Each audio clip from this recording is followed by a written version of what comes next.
My sister told me Dad cheated, so I wouldn't let him walk me down the aisle. She got exactly what liars deserve: nothing. My dad and I were inseparable growing up. He taught me how to ride a bike, went to every dance recital, and stayed up helping me with calculus homework even though he hadn't done math in 20 years. When other girls complained about their fathers missing important events, I never related because my dad never missed anything. My older sister Haley was different. She always wanted Mom's attention and got jealous whenever Dad and I did anything together. She'd throw fits when he came to my softball games instead of her drama club and complained that I was his favorite even though he bent over backwards trying to include her in everything. When I got engaged, the first thing I did was ask Dad to walk me down the aisle. He cried and said it would be the greatest honor of his life. Haley rolled her eyes and muttered something about it being typical. 3 months before my wedding, Haley called me crying. She said she had to tell me something about Dad that would change everything. She claimed she saw Dad at a hotel with another woman 6 months ago. She said they were kissing in the lobby and she followed them to a room. She had details about what the woman looked like, what she was wearing, even the room number. She said she didn't want to ruin my wedding but couldn't let me have Dad walk me down the aisle knowing what he did to Mom. I was destroyed. When I confronted Dad, he looked completely shocked and denied everything. He said he'd never cheat on Mom and couldn't believe I'd think he would. But Haley had so many specifics and she was crying so hard when she told me. Why would she lie about something like that? I told Dad I needed space to think. He kept calling and texting, but I ignored him. I told Mom I wanted to walk myself down the aisle because I was independent. Mom thought it was weird but didn't push. Haley immediately volunteered to walk with me instead, saying sisters should support each other. The wedding planning continued, but Dad was basically excluded from everything. He'd show up to vendor meetings and I'd leave. He'd text asking about my dress appointment and I wouldn't respond. Haley was right there for everything, though, taking the father-daughter dance song suggestions, helping with the ceremony planning, even giving opinions on the menu tasting that was supposed to be for parents. She kept saying how proud she was of me for being so strong and not letting a cheater give me away. 2 weeks before the wedding, I ran into my dad's coworker at the grocery store. She mentioned how sad Dad was about missing my wedding planning and then said something that made my blood run cold. She asked if I'd ever thanked Dad for the birthday surprise he planned for Mom at that hotel 6 months ago. The one where he rented out the entire restaurant and had all of Mom's friends flown in. The same date Haley said she saw him cheating. I drove straight to my parents' house and asked Mom about her birthday. She lit up talking about how Dad surprised her with a weekend at a fancy hotel and had her college roommate fly in from Oregon. She showed me pictures from that exact day, at that exact hotel, with the woman Haley described. It was Mom's friend Linda, who I'd met dozens of times. They weren't kissing in the lobby, they were hugging because Linda hadn't seen Mom in 5 years. The room number Haley gave? It was the suite Dad rented for the party. I called Haley immediately and asked her why she lied. She broke down and admitted she made it up because she was tired of me and Dad having such a perfect relationship. She said it wasn't fair that I got to be Daddy's little girl when she was the oldest. She wanted just once for me to feel like she did, left out and unimportant. She thought if I was mad at Dad during the wedding, she could step in and be the important one for once. She actually said I should thank her for showing me I didn't need Dad. I hung up and called my dad sobbing. He just said he knew I'd figure out the truth eventually, and that he loved me no matter what. We fixed everything for the wedding, but I didn't tell anyone else what really happened. Haley showed up to the wedding expecting to be part of the processional. Instead, she found out she'd been moved to the back row with the distant relatives. When the music started, Dad walked me down the aisle just like we'd always planned. During the father-daughter dance, Dad announced that he was so proud of the woman I'd become and that he was updating his will to make sure I knew how much I meant to him. He said character and loyalty mattered more than birth order. Haley left immediately after that. The next week, Dad's lawyer sent out copies of the new will. I woke up in the hotel suite with sunlight cutting through the curtains. Lucian's arm was wrapped around me, and I could feel his steady breathing against my neck. The wedding was over. Dad had walked me down the aisle. Haley had left in shame. Everything should have felt perfect, but instead I just felt tired in a way that sleep couldn't fix. My sister had tried to destroy my relationship with Dad because she was jealous. She'd made up an entire story about him cheating with enough details to make it believable. She'd watched me suffer for months while she positioned herself as my support system. Lucian stirred and pulled me closer. He asked if I was okay, and I nodded even though I wasn't sure. Our family would never be the same after this. Mom didn't even know the full truth yet about what Haley had done. I kept replaying the moment when Haley admitted she'd lied. The way she said I should thank her for showing me I didn't need Dad. Like she'd done me some kind of favor by almost ruining the most important relationship in my life. Lucian got up to order room service and I checked my phone. 3 missed calls from Dad.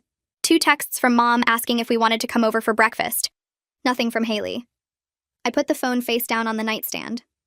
Around noon, Dad called again. I answered, and his voice sounded rough, like he'd been crying. He told me Haley had left him a voicemail overnight.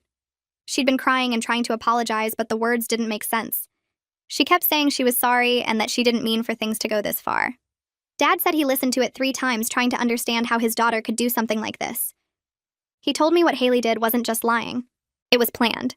She'd thought about it and decided that hurting him through me was worth it if it meant she got to feel important. He said he wasn't ready to talk to her yet. Maybe not for a long time. I told him I needed time too, and he said he understood. He asked if I was happy with how the wedding turned out, and I said yes. The parts that mattered were perfect. He told me he loved me and hung up.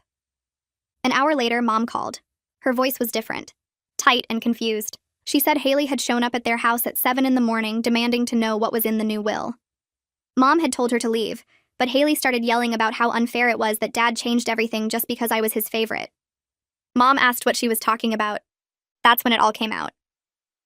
Haley broke down and admitted she'd lied about Dad cheating. She told Mom the whole story while standing in the driveway. How she'd made up the details about the hotel. How she'd used Mom's birthday party as the basis for her lie. How she'd spent months positioning herself to take Dad's place in my wedding. Mom said she couldn't believe it. She kept asking me if it was true, and I told her yes. Everything Haley said was a lie. Mom went quiet for a long time. Then she said she didn't know her own daughter. She asked how someone could be that jealous, that calculating. I didn't have an answer. Mom said she needed to go and hung up. 3 days later, Lucian and I got back from our mini honeymoon. We'd gone to a cabin upstate where there was no cell service. It was nice to be disconnected for a while. When we walked into our apartment, my phone started buzzing. 17 missed calls from Haley. I sat on the couch and opened my email. There was a long message from her with the subject line, "Please read this." She said she'd been going through a hard time, that she made a mistake. She wrote about how she'd always felt like the leftover daughter. How Dad's relationship with me made her feel invisible. She said she knew what she did was wrong, but she hoped I could understand where she was coming from. The whole email was about her feelings, her pain, her embarrassment at the wedding. There was nothing about what she'd actually done to me or Dad, no real acknowledgement of the manipulation. Just vague words about the situation and how she wished things had gone differently. Like it was all some accident instead of a choice she'd made over and over for months. I deleted the email without responding. The next evening, Maya came over with 2 bottles of wine. She hugged me at the door and said she'd been dying to talk about what happened. We sat on the couch and she poured us both a glass. She asked what I was going to do about Haley. The whole wedding party had seen the drama. They'd watched Haley leave after Dad's announcement. They'd asked Maya what happened and she didn't know what to tell them. I admitted I had no idea how to move forward. Haley had been willing to destroy my relationship with Dad just so she could feel important for once.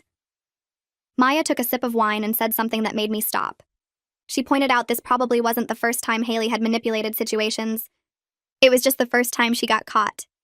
I thought about all the times growing up when Haley had created drama. The times she'd told Mom that Dad promised to come to her drama club, but he swore he'd said no such thing. The times she'd gotten upset about plans that somehow always fell through. I'd always explained it away as normal sister stuff. But maybe Maya was right. Maybe I'd been seeing the pattern my whole life and just didn't want to believe it. A few days later, Dad's lawyer Fernanda called. She said she needed to schedule a meeting to go over the will changes. Then she mentioned that Haley had contacted her office trying to get information about the new terms. Fernanda had shut that down immediately. She reminded me that Dad had every right to distribute his assets based on character and trustworthiness. She said she'd seen families torn apart by money, and this wasn't about money. This was about Dad making it clear what values mattered to him. I thanked her and we scheduled a meeting for the following week. After I hung up, I felt both supported and sad. It shouldn't have come to this. Haley shouldn't have forced Dad to make such a public statement about her character. But she had, and now we all had to live with the consequences. 2 weeks after the wedding, Mom called and invited Lucian and me to dinner. When we got there, she made Dad's favorite pot roast. We sat at the table and made small talk about work and the honeymoon. Then Mom brought up Haley.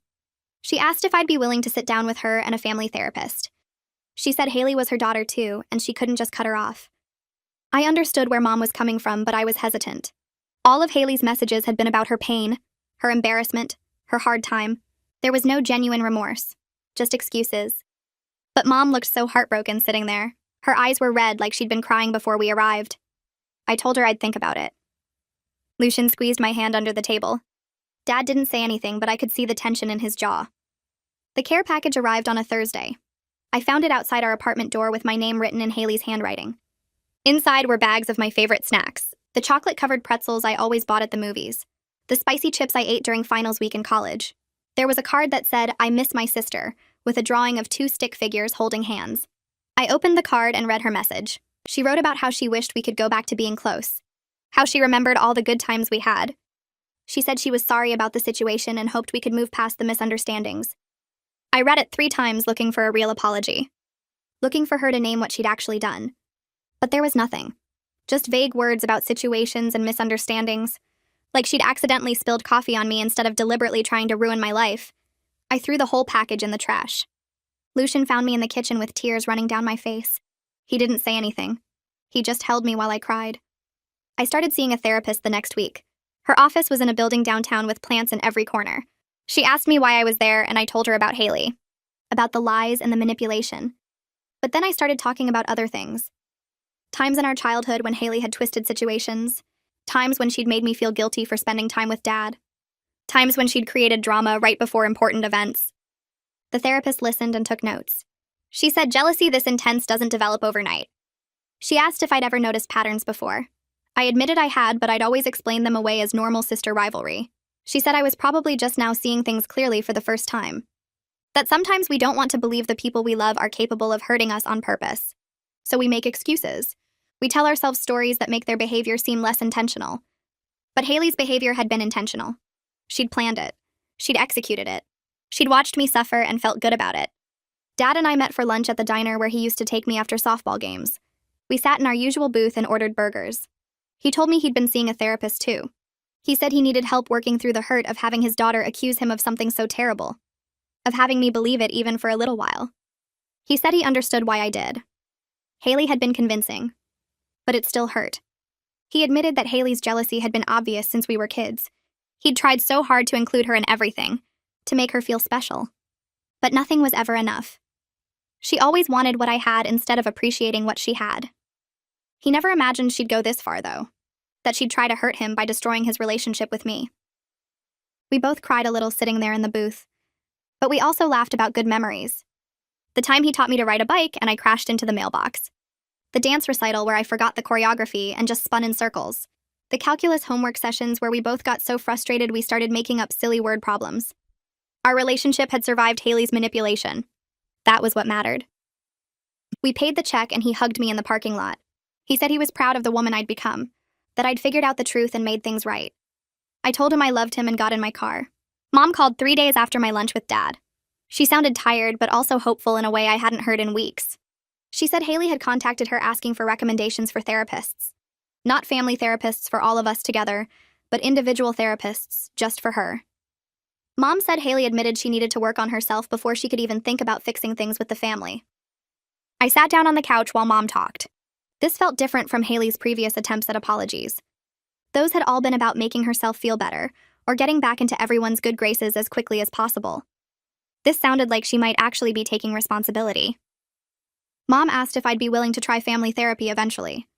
I told her I needed to see real change from Haley first. Not just words or promises, but actual different behavior over time. Mom understood. She said she'd been reading about manipulation and jealousy, trying to understand how Haley could have done something so calculated. She admitted she'd made excuses for Haley's behavior for years, always telling herself it was just normal sister rivalry. But normal sisters don't fabricate cheating accusations to destroy their father's most important relationship. I promised Mom I'd keep an open mind about therapy down the road. But I also told her I wouldn't pretend everything was fine just to make family gatherings less awkward. If Haley wanted to be part of my life again, she'd have to earn it. A month after the wedding, Lucian and I decided to host a small dinner party at our apartment. We invited my parents, Maya, and a few close friends. Dad asked if he could bring his coworker Kurt.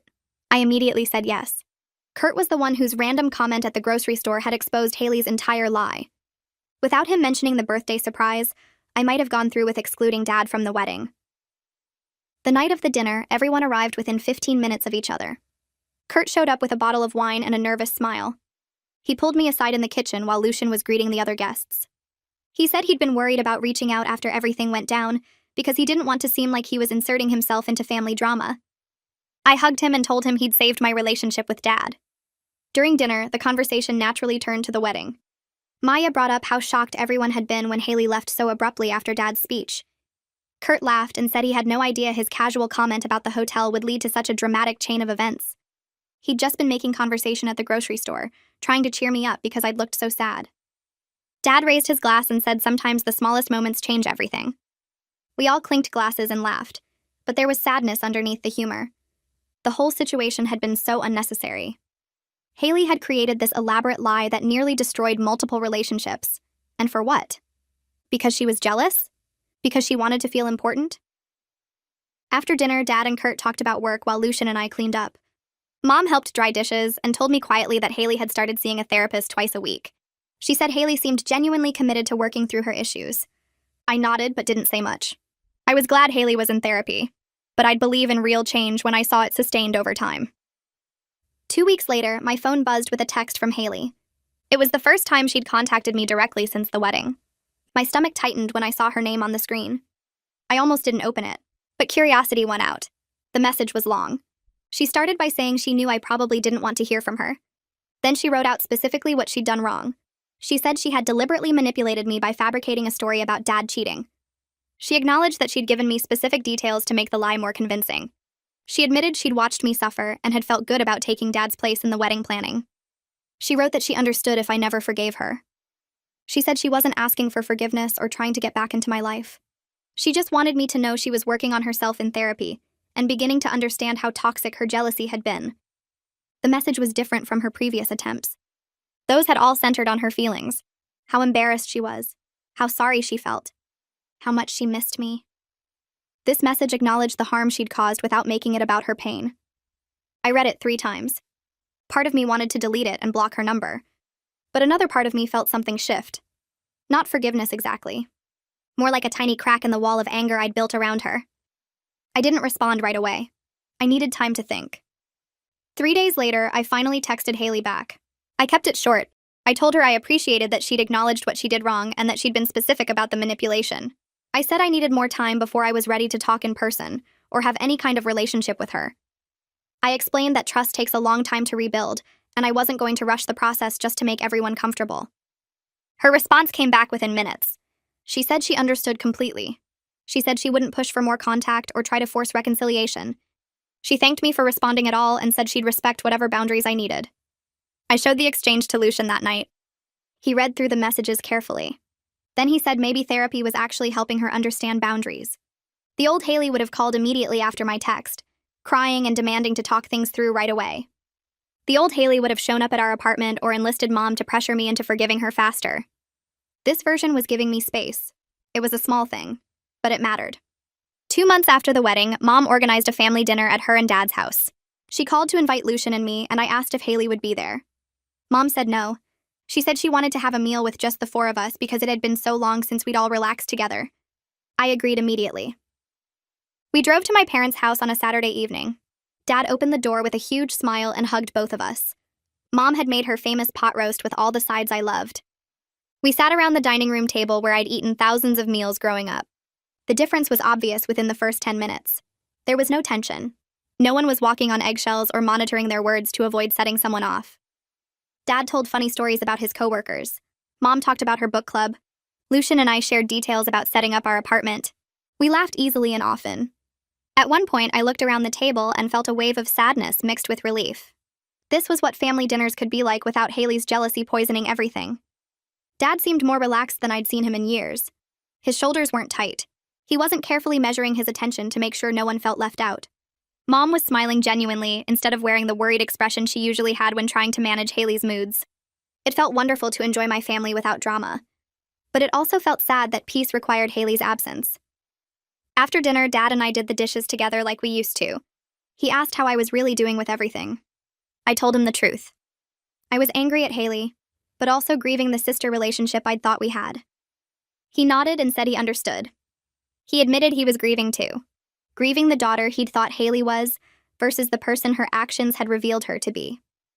Over the next few weeks, Haley sent me updates about her therapy progress. She didn't ask for responses. She didn't demand acknowledgement. She just sent brief messages every couple of weeks sharing what she was learning. Her therapist was helping her understand that jealousy had been her primary emotion for most of her life. She'd felt like she had to compete for attention and love, rather than understanding that Dad's love wasn't a limited resource. She wrote that this didn't excuse what she'd done. She said she was beginning to see a pattern in her behavior going back to childhood.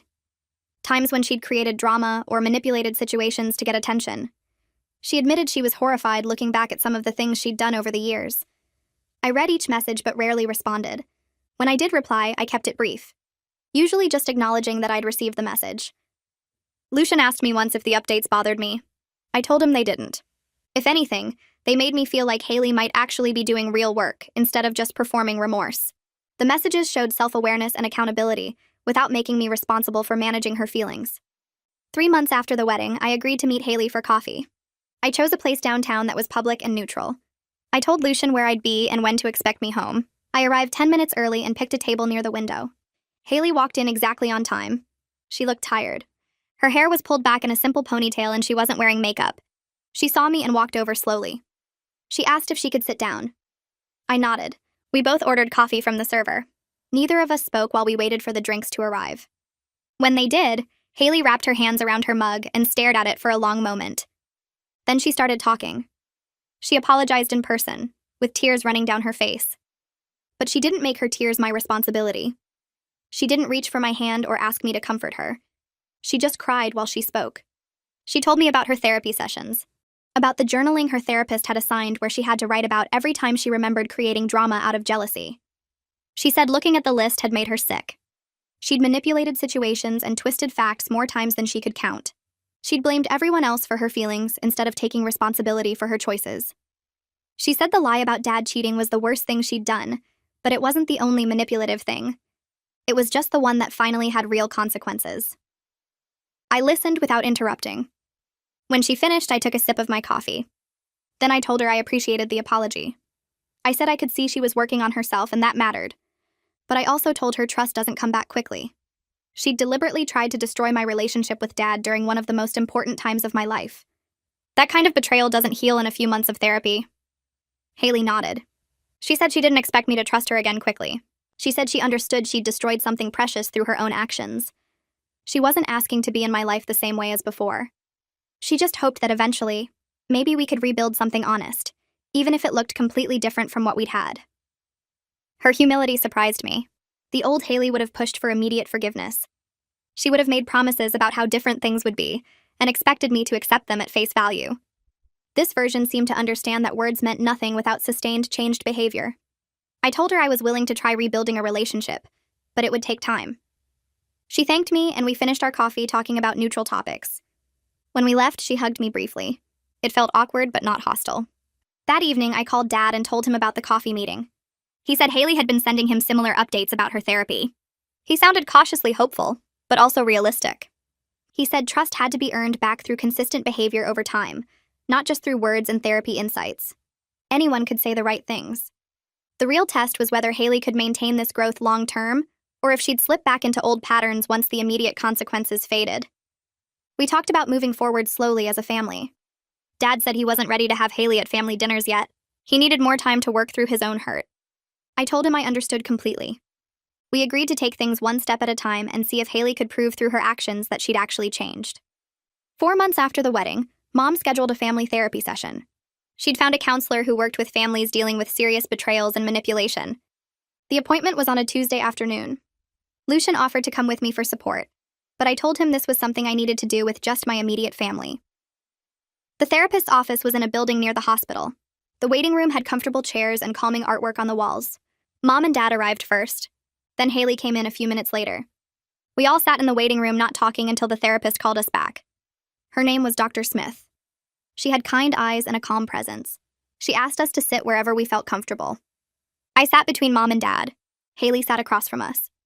Dr. Smith explained that this first session would focus on everyone sharing their perspective on what happened and how it affected them. She said the goal wasn't to fix everything today, but to start building a foundation for honest communication. Haley spoke first. She took full responsibility for fabricating the cheating story. She didn't deflect or make excuses. She explained that her jealousy had driven her to hurt the people she loved most. She said she understood why Dad had changed his will and that she deserved the consequences of her actions. Mom cried hearing Haley finally acknowledge the full extent of what she'd done. Dad remained quiet through most of the session, but he nodded when Haley talked about consequences. I shared how the betrayal had made me question every interaction we'd ever had, how I'd started seeing patterns of manipulation going back years. Dr. Smith listened carefully to everyone. Then she said healing from this kind of betrayal would take time and consistent effort. She said Haley's individual therapy was important, but the family also needed to learn new ways of communicating that didn't rely on old toxic patterns. We scheduled another session for 2 weeks later. When we left, Haley thanked everyone for coming. Dad put his hand on her shoulder briefly but didn't say anything. It was a small gesture, but it felt significant. The following week, Dr. Smith scheduled our second family therapy session. This time the office felt less strange when we walked in. Mom sat in the middle between Dad and me. Haley took the same chair across from us. Dr. Smith started by asking how everyone processed the previous session. Haley spoke up right away and said she'd been thinking a lot about family roles and how we all got stuck in patterns that hurt everyone. She explained that her therapist was helping her see how the favorite child and problem child labels became toxic over years. Dr. Smith nodded and asked the rest of us to share our thoughts. I admitted that I'd been Dad's favorite and never questioned whether that dynamic was fair or healthy. Dad looked uncomfortable, but agreed that he'd contributed to the problem by not recognizing how his special bond with me made Haley feel we're excluded. Mom wiped her eyes and said she'd tried to balance things but ended up just managing the tension instead of addressing the real issues. Dr. Smith walked us through exercises about setting boundaries that didn't depend on competition or comparison. She explained that families function better when relationships aren't ranked and when love isn't treated like a limited resource.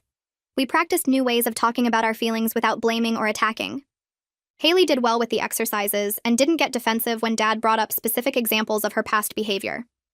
The session lasted 90 minutes and ended with homework assignments for everyone. Dr. Smith wanted us to practice direct communication and to notice when we fell back into old patterns. Over the next few weeks, Haley started reaching out to me in ways that felt different from before. She texted to ask how my job was going and actually remembered details I'd mentioned in previous conversations. She sent me an article about something I was interested in without making it about herself. When we talked on the phone, she asked about Lucian and our life together instead of immediately steering the conversation to her own problems. She shared things about her therapy journey but didn't make me responsible for fixing her or validating her progress. One afternoon, she called just to say she'd been thinking about a time we went to the beach as kids and how she'd ruined the day by throwing a fit when Dad helped me build a sandcastle. She said she was starting to see patterns she'd never recognized before, and it was hard but necessary work. The conversations felt awkward sometimes because we were learning how to relate without competition as the foundation. But the awkwardness felt more honest than the fake closeness we'd pretended to have before. She didn't ask about Dad constantly or try to get information about his feelings toward her. She focused on building something real with me that wasn't about winning his attention. 5 months after the wedding, Dad called and asked if he could stop by our apartment. Lucian was at work, so it was just the two of us sitting at our kitchen table with coffee. Dad looked thoughtful and a little nervous. He told me he'd been meeting with Fernanda to discuss the will again. He said Haley's consistent effort and genuine change over the past months had made him reconsider the distribution. I felt my stomach tighten because I didn't want to have this conversation. Dad explained that he wasn't rushing to fix everything just because Haley had been in therapy for a few months. He said character had to be proven through sustained behavior over time, not through crisis apologies or temporary good behavior. But he also said that completely cutting Haley out forever might not be fair if she was truly doing the work to change. I told him the will was his decision to make, and I appreciated that he wasn't just immediately rewarding Haley for doing what she should have been doing all along. We talked about trust and how it's built slowly through consistent actions. Dad said he wanted to see at least 6 months of sustained change before making any adjustments. He asked how I felt about potentially having a more balanced inheritance situation in the future. I told him honestly that I'd rather have a real relationship with my sister than his money, but I also didn't think Haley should be rewarded too quickly for basic decency. In late November, Lucian and I decided to host Thanksgiving dinner at our apartment. It would be the first major family gathering since the wedding. I called Mom and Dad to invite them, then took a deep breath and called Haley. She sounded surprised and asked if I was sure I wanted her there. I told her yes, but that I needed the day to go smoothly without drama. She promised she'd be on her best behavior and thanked me 3 times before we hung up. The days leading up to Thanksgiving made me anxious. Lucian helped me clean and cook and reminded me that we could ask anyone to leave if things got uncomfortable. Thanksgiving morning arrived cold and sunny. Mom and Dad showed up first with pies and a bottle of wine. Haley arrived 20 minutes later with flowers and a nervous smile. The first hour was tense with everyone being overly polite and careful. We sat down to eat around 2 in the afternoon. The conversation stayed on safe topics like work and weather. Haley complimented the food and asked Lucian about his job without making it about herself. When Dad told a story about something funny that happened at work, Haley laughed genuinely instead of getting quiet and bitter like she used to. After dinner, Dad and Haley ended up in the kitchen together while the rest of us cleared the table. I watched them from the doorway as they talked quietly. Dad's posture was still guarded but not hostile. Haley nodded at something he said, and then they hugged carefully, like two people learning how to touch again after a long separation. Mom saw it too and wiped tears from her eyes. The hug only lasted a few seconds, but it felt significant. When everyone left that evening, I felt exhausted but cautiously hopeful. A week after Thanksgiving, my phone rang while I was getting ready for work. Haley's name appeared on the screen. She thanked me again for including her in the holiday, and said it meant more than I probably realized. Then she admitted something that surprised me. She said watching Dad and me be close during dinner had triggered her old jealousy response, but instead of acting on it or letting it ruin the day, she'd worked through the feelings in her therapy session that week. She explained how hard it was to sit with those emotions without lashing out or creating drama to get attention. She said she was proud of herself for handling it differently. I told her I was proud of her too and meant it. We talked for another 15 minutes about other things, just normal sister conversation that didn't revolve around competition or resentment. After we hung up, I realized it was the first time in years I'd told Haley I was proud of her and actually felt it in my chest instead of just saying empty words. 6 months after the wedding, Dad scheduled a meeting at his lawyer's office. He asked both Haley and me to come together. Fernanda greeted us in the conference room with folders and documents spread across the table. Dad sat at the head and waited until we were both settled before speaking. He explained that he'd decided to update his will again to create a more balanced distribution between Haley and me. He said Haley had demonstrated consistent change and genuine growth over 6 months, which showed him that her transformation wasn't just temporary crisis management. Dad looked at both of us carefully and said trust could be rebuilt through sustained effort and real commitment to change. Haley's eyes filled with tears. She thanked Dad and said she was just grateful to be part of the family again. She didn't ask about specific amounts or percentages. She didn't compare herself to me or complain that it took 6 months. She just accepted his decision with grace. Dad told us both that the new will reflected his belief in second chances, but also honored the reality of what had happened. I would still receive more because of the years of trust and loyalty, but Haley would no longer be completely excluded. Fernanda walked us through the paperwork and explained the details. When we left the office, Haley hugged me in the parking lot and whispered that she knew she didn't deserve this, but would spend the rest of her life proving Dad's faith in her wasn't misplaced. Over the following months, Haley and I started meeting for lunch every couple of weeks. We'd sit at different restaurants around town and talk about real things instead of surface-level small talk. Our relationship felt different, but healthier than it ever had before. We discussed our childhood honestly, including the ways we both contributed to toxic patterns, even though her betrayal was the thing that forced everything into the open. I admitted that I'd enjoyed being Dad's favorite and never thought about how that made her feel. She acknowledged that her jealousy had poisoned our relationship long before the wedding incident. One afternoon at a cafe near my office, Haley told me she was actually grateful the truth came out when it did. She said living with that lie would have destroyed her eventually, and the consequences forced her to face problems she'd been avoiding her whole life. We talked about Mom and how much happier she seemed now that the family dynamics were more balanced. We made plans for future holidays and discussed what healthy boundaries looked like going forward. The conversations weren't always easy, and sometimes we had to take breaks when emotions ran high. But we kept showing up and doing the work, which felt more valuable than any perfect relationship we'd pretended to have before. As Lucian and I celebrated our 6-month anniversary with dinner at the restaurant where we had our first date, I found myself thinking about everything that had happened since Haley's lie almost destroyed my family. The worst betrayal of my life had somehow led to the most honest relationships I'd ever had with the people I loved. Dad and I were still close, maybe even closer now because we'd survived something that could have permanently damaged us. But now Haley and I had something real too, built on accountability and truth instead of competition and resentment. Mom seemed lighter and happier with the family dynamics more balanced and healthy. I'd learned that sometimes the people who hurt you most can actually change if they're willing to do the genuinely hard work of looking at themselves and taking responsibility. Forgiveness didn't mean forgetting what happened or pretending it didn't matter. The scar would always be there. But scars were proof that something healed and healing was possible even after the deepest cuts. Lucian reached across the table and took my hand, and I smiled knowing that my family might be complicated and imperfect, but at least now it was honest.